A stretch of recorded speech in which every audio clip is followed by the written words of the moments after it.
Hello and welcome back to the channel Held Dominance. Anthony here. Please remember to like and subscribe and also click that notification bell if you're enjoying what you see and if you want to see more. Coming up in this episode are Salford ready to move for Wigan forward, Wakefield confirmed 2 in the door for the rest of 2022, and results and scorers from the Broncos visit of St George-Illawarra Dragons. And we begin today with Wakefield Trinity as they have strengthened their squad ahead of their fight to keep their Super League status. Josh Bolden on the right has joined from Hull, while George Tofua has joined from the NRL's Manly Seagulls, with Bolden named in the 21-man squad for Saturday's match against Toulouse. The club also revealed that Bill Tupou had been forced to call time on his career because of a serious knee injury. Tofua, a winger or centre, has played 164 times for Manly, scoring 88 tries during his time. He's also represented Samoa and Tonga at international level, and he's looking forward to making his mark on Super League. "I just can't wait to get going," said Tofua. "I'm thankful for the Wakefield Trinity for the opportunity to come over and experience life in the Super League. I'm eager to meet everyone in the squad and the club and get to work with them. Another thing that I'm really looking forward to is getting to know the community and the culture when I arrive. All in all, I'm really excited at the opportunity and excited to start." Trinity coach Willie Poching is delighted to secure the services of Tofua. "Anyone who knows rugby league knows the quality that George has and what he has brought to Manly and the NRL for a long period of time," said Poching.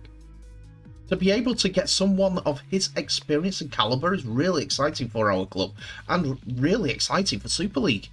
George is coming across fit and hungry, and we look forward to getting him out on the field. He's well renowned for his physicality, but he's also a smart and humble man. And as much as it was about the quality of the footballer, it's about the quality of the person, and that I've been able to talk to and get to know over the last couple of weeks. We're really excited to get him in, and George is excited and hungry too."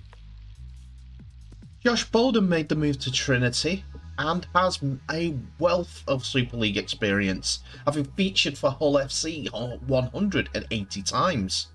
Standing at 6'7" tall, he will add size, experience to the Trinity squad. And speaking about his move to Trinity, Bolden said he's really excited about the fresh challenge that he has come into. "I'm looking forward to getting started and getting some minutes underneath my belt. It's been difficult having to wait in the wings recently, but now I'm excited about the prospect of getting back on the field. I had a phone call about the opportunity to come here, and I snapped their hands off really.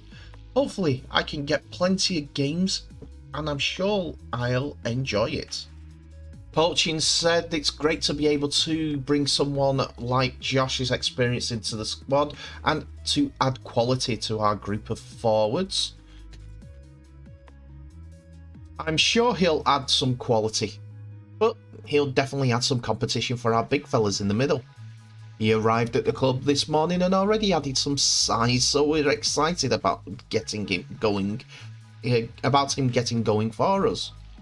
It's day one, so we'll get him up to speed with everything and try to get him out there as soon as we can play. I'm sure when he does, he'll be fantastic for us on the field."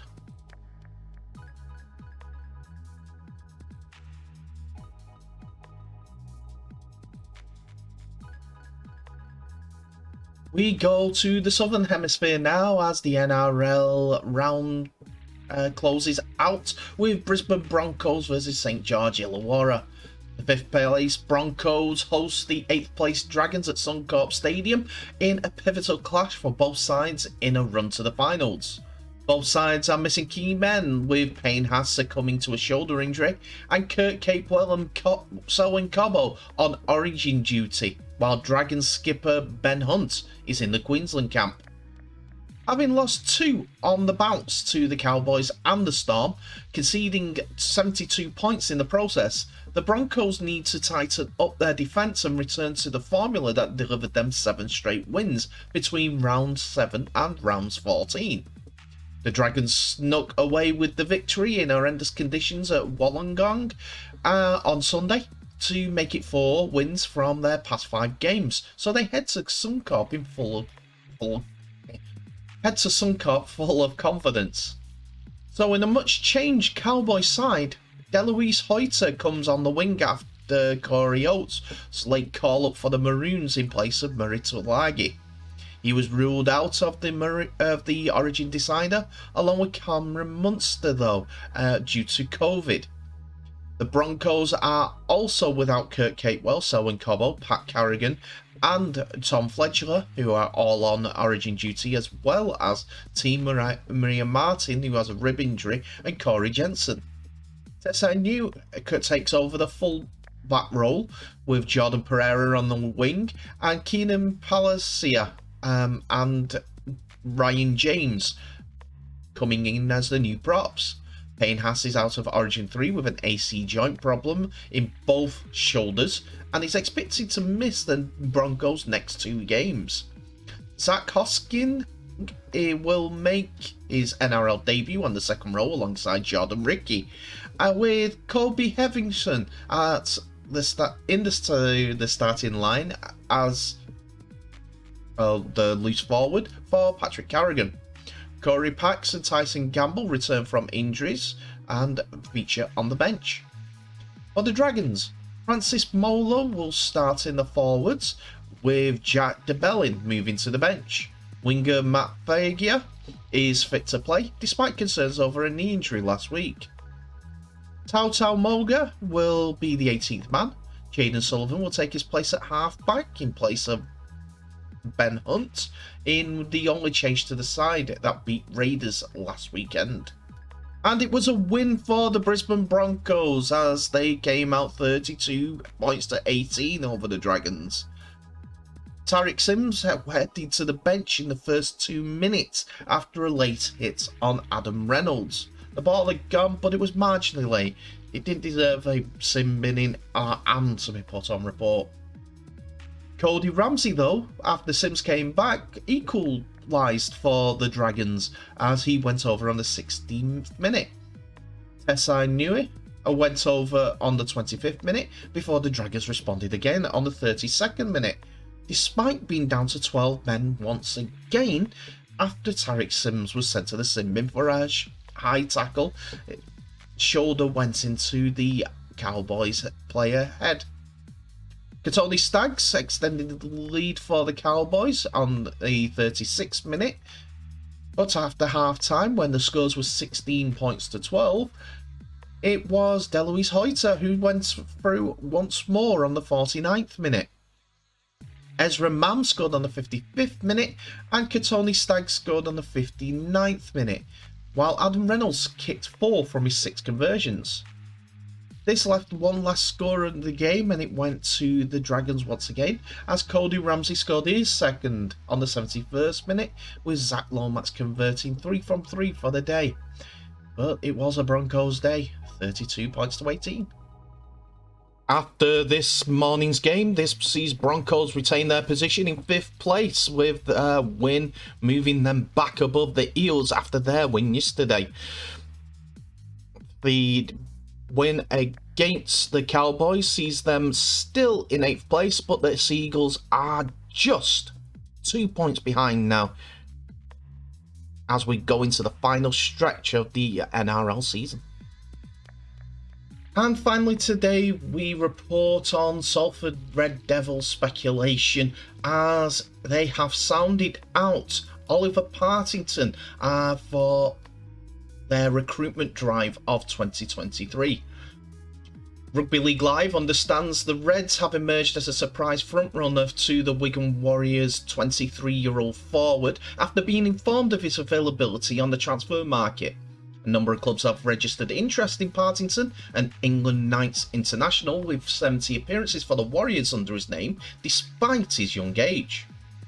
Partington is understood to be under contract until the end of the 2023 season, but the Warriors have allowed him to pursue opportunities elsewhere in order for him to further his career. Sources insist that no issue between Partington and the club, and the relationship between the two parties is healthy, and Wigan would be more than happy for Partington to remain part of the squad next year, as they rate him highly. However, first-team opportunities have been hard to come by in recent years, and he was a notable absentee when the Wigan Warriors won the Challenge Cup final in May. He is now looking to maximise his chances of playing regularly and becoming a key member in a pack. As a result, the Warriors have supported his decision and allowed him to pursue a deal elsewhere in order for him to pursue that ambition. That is where Salford come in, after identifying him as a player who would take the pack to the next level. The Reds, who are currently pushing for the playoffs, have a big focus on bolstering their middle unit for 2023 and believe Partington could help them move to the next level. The opportunity to sign a young, proven British middle is another strong attraction for the club. It's thought the news that Partington's emergence on the market had come to the attention of several clubs, but the Red Devils are the club that appears most likely to land what will go down as a significant coup for Paul Rowley's side. A grand finalist in 2020, Partington has played 12 times for Warriors this year. Still only 23-year-old hopes to earning international honours during his career. As for Salford, Partington's arrival will be one of several additions the club is currently working on as part of big plans for next season. It's rampant speculation on this point, but I remember Oliver Partington coming on the scene at the same time as Morgan Smithies, and both of them ramping up their aggression against much more established forwards and coming out victors in most of the cases. They were tough in the tackle, exuberant, very, very tough. The pair of them when they came to smash. It would be a welcome addition for any pack, to be honest. He has the aggression and the, shall we say, the mentality to beat the opponent. Whether that translates into what Salford wants as a player, we'll have to see. Partington has spent a little time away from Wigan Warriors, having played for Swinton Lions in 2018 and the London Scholars, again returning to Swinton Lions in 2019, all on loan. He's made one England international at Knights level appearance back in 2019 against Jamaica at Headingley. He also played in the 2020 Grand Final, which unfortunately Wigan came unstuck against St Helens 8-4.